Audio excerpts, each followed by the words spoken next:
We're live. First Okay. cigar of the month. We're live. What are we smoking today, Renee? I am so excited to share this with you. It's La Aroma de Cuba, the Edición Especial. It's a celebration. This is a celebratory cigar, and we're going to talk about why we're smoking this celebratory cigar as we closed a deal. Was it the second to last day in January? Mm-hmm. I'm really happy for them, for the family as a whole. But the reason why we're going to talk about this experience and the reason why we're sharing this celebratory cigar is because it was an experience. It was an experience for sure. We started out with some pretty tough parameters. We were looking for acreage, a shop, Clackamas County for the most part, and 3+ bedrooms. We talk acreage, we're an acre plus. And, you know, at a price point, $500,000 gets you quite a bit, but when you're combining a lot of elements, it did narrow the search field. So we found a property in early December. Oh my goodness, we found 2 properties. But first, this is Tim Jackson, Berkshire Hathaway, Realtor Extraordinaire, Renee Candler, your mortgage advisor with Root Mortgage. Yeah. So we found a property, and it checked all the boxes. It was just over an acre, huge shop, and a home, 3 beds, 2 bath. And I think it's important to add, this was it in November when our offer was accepted? Because we were going to close in December. The interest rates were higher than what they are now. Correct. Which was also a factor. But we found the house. The offer was accepted. Right. And what happened? We found fairly quickly that there were some liens on the property, some complications, and this was around the same time that Fidelity as a title company, a lot of people that are in and around the real estate business will remember Fidelity shut down for 2 weeks, or about a week, due to some fraud, and we were under a Fidelity umbrella company. So at the same time we were finding out that there were some liens on the property, we were pretty close to, the sellers were pretty close to a short sale. We were told an attorney was taking care of everything. Then Fidelity shut down and we had no contact with the escrow officer. I'm going to jump in and remind those of you that are listening that a lien is essentially a debt that was not paid and is then placed on the title of the home, which must be paid before the house is sold. Sure. Yeah, and when it comes to going in on a property, you know about 90% of the facts up front, but it really is an iceberg because there is the 10%, it's a reverse iceberg because it's the 10% you don't know, the sewer, radon, some things that most of the time they're hurdles you can get past to make it a free and clear title. One that a loan officer and an appraisal company and the underwriter will all approve on, and you know, one that the client feels comfortable stepping in and putting their family in. This home, the inspections came out great, so they were still really, really thrilled, but we did find that there was a lien barring free and clear title, and we were told at the time, we have an attorney on it, it's going to get taken care of. This lien was illegal from the get-go. Well, we weren't told. Right. We weren't told. Somehow, that's what it was. It was a conversation with the title rep. And that's when we started to ask questions because something was wrong. Usually, when you're buying a house with a loan, when a buyer uses a loan to purchase a house, the seller waits on the buyer because you have to go through a process. In this case, we were all done.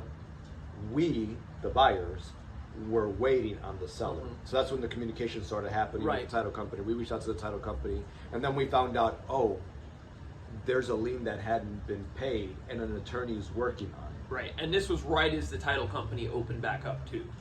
So everything kind of fell at once, and the clients had the option to extend for a week, which is what we did, or just back out and see what else was on the market. At the time, we looked at the market to just see, hey, is there anything else we could jump into? And like I said, because of everything on the checklist, there just wasn't really much on the market, and this was what, mid-December. Yeah, we were getting close to the point where we had to extend the lock. And so we decided to wait until we got to that last day of the lock to make a determination. Because at that point, we heard from the listing agent that it was going to get resolved by then. Right. It wasn't resolved by then. It was not. Yeah. So then we decided to extend, knowing that it would come at a cost to the buyer. And the reason why we decided to do that was because we heard from the listing agent that the seller was going to just file bankruptcy because whatever. Yeah. The buyers really wanted the house. When we did the numbers, the decision was made by the buyers to extend. We decided to extend for 5 days because the listing agent said, Yeah. we'll get it done. Yeah. Yeah, and the week came by, and essentially the lien only got worse. Without getting into too much detail, the lien just became more complicated than when we had made the decision to extend.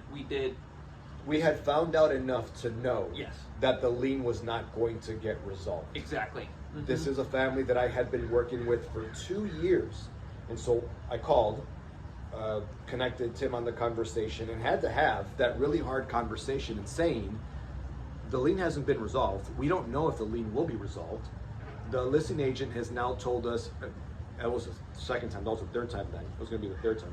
Now a third time, that it's going to be resolved next week. I don't have faith in that.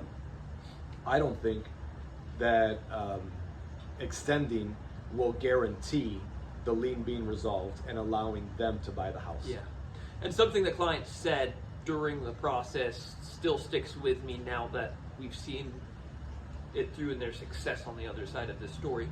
But what they said in the midst of it was essentially, if God wills it to be done, it will be done, and whatever God wills is going to happen. Amen to that. And so they really left it in the hands of God, and I really, it was a really cool perspective for a client to have, to share that viewpoint.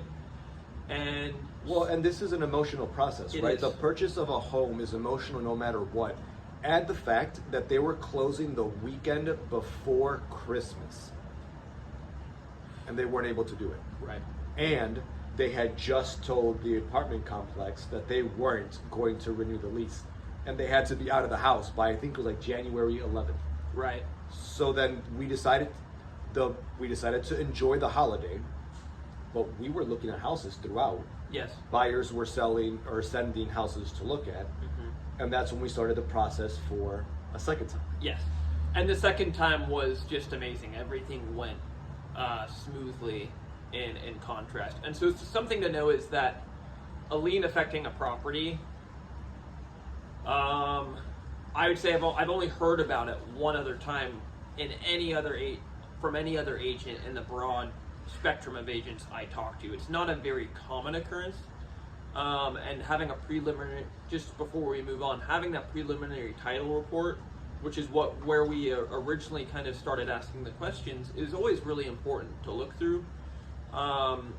You can do as much due diligence as you want, though, and sometimes it's always going to be a cul-de-sac. But all to say, a preliminary title report is going to give you a lot of clues to start asking the right questions as you start getting further and further into the process of the home purchase. Now, yeah, you're totally right. It was New Year's Eve that we went out, and there was a property that had just hit the market 12 hours prior, and it was acreage, and it was With the shop? more acreage too. Yes, it was. 2.5. It was 2.5 acres. Yeah. With a shop, so it was 250% the acreage is the last place.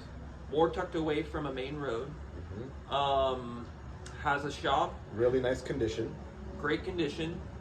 And so we put an offer in. I wrote it 4 p.m. on New Year's Eve, right before a party we were having at our house. And I gave them a 24-hour deadline to decide. And 24 hours go by, and we get an accepted offer. With $22,000 in seller concessions. This is awesome, right? So I'm going to add a little bit more to it. The house was a little bit more expensive than the first one. Yep. The interest rate had gone down for this family about 3/4 in rate. That's huge. That's a big deal. It was. They were getting a more expensive house with a lower monthly payment. And they got around $22,000 in seller concessions. Yep. And when we did the inspections, we found out that the addition had to be tied in. The sellers paid for that because we're talking about a manufactured home. Yep. It was the complete opposite experience It was. from the first one, and you have no idea how much gratitude I have, not just for our partnership, but also for the maturity and the wisdom from the buyers, because it was awesome to see, and a reminder, especially for those of us believers, it's God's will, right? And to know that will bring calm to your life no matter what, even amidst the pain and the tough situations. And they got the home for how much under appraised value? Oh, thank you for saying They that. stepped into equity. And it wasn't what I had seen before. Again, I've been doing this for almost 3 years. They bought this house and it was appraised at over $22,000 more than what the offer price was. $22,000 more than what they offered and bought the house for. Right. And they got $22,000 in seller concessions. What a net. It was. Big win. They're stepping into equity. They now have 2.5 quiet acres out in Estacada. And yeah, it was just a victory all around, and they were just super happy to see that at the end of what is a slightly longer journey for most home buyers in the pending process, they got, I would say, twice, in some ways I will say twice the victory as you normally celebrate. I mean, if they had gotten half of that, I would still be stoked, and just to say they got a very good deal as they come. Yeah, I'm proud of Tim as a partner. What a great experience, right? It's a client that I knew and that I trusted in Tim's hands for sure, and it was just reaffirmed, not just because of what happened with the first one, but how we were able to close and end it with the second one. Yeah, and I saw in Renee a bulletproof communicator that was just able to, we were both able to focus in on the task at hand, and no matter what it was, it might have seemed like an insurmountable hurdle, but even when we got the bad news that this one's not going to work, both the clients, credit to the clients, and to us, we were just right back there, because New Year's Eve, we could have been all, me, you, the clients, we could have just been having a pity party and saying, you know what, we could have been saying stuff like God doesn't care about the process, we're not really going to try again, we're just going to forget it. Had we done that, the victory wouldn't have been there, but because we realized, this is going to happen if God wills it, we gave it another try. We swung for the fences, and boy, did that ball fly right over the... Yeah, experience matters. And I just said that I have been doing this for about 3 years, and so maybe the wonder is that's not that much an experience. But before then, I was working as a school principal for 10 years, in public ed for 18 years, and knowing that things get tough, knowing how to work with the people in front of me, knowing how to take the situation, remind folks why we got into the process, and to be able to do it in a way that brings not just resolve, but confidence, Yes. strategy, and execution. Yeah. That was awesome. It was awesome to see that as a team, we were able to take a huge hurdle, an emotional hurdle, because again, this is a family that had been working with me for 2 years, in part because they were afraid to make the move. And oh my goodness, how tough that was to know that they got past the fear and they couldn't get into that first house, something that is rare to happen, and it happened. Yep. And they still went ahead, found even a better house because they went past that fear that Yes. originally had stopped them. Yeah. So yeah, it was just a victory all around. If you guys are looking to make 2024 the year of making it your victory, Renee and I would love to help you get into a home on similar success of delivering results and being there for you through the thick and thin, because real estate transactions, as you can hear from this story, they're not always happy, but they can definitely end happy when you have the right mindset and the right team working with you. And you become family, this process gets pretty intimate pretty quickly. And what great friends I've been able to make while being gifted the opportunity to be a mortgage advisor. Yeah. Renee Candler, 971-350-8969. Yeah, and thank you, Renee, for trusting me with these clients and bringing me in on that family transaction. And I can be reached 503-957-7981. You guys have a great day.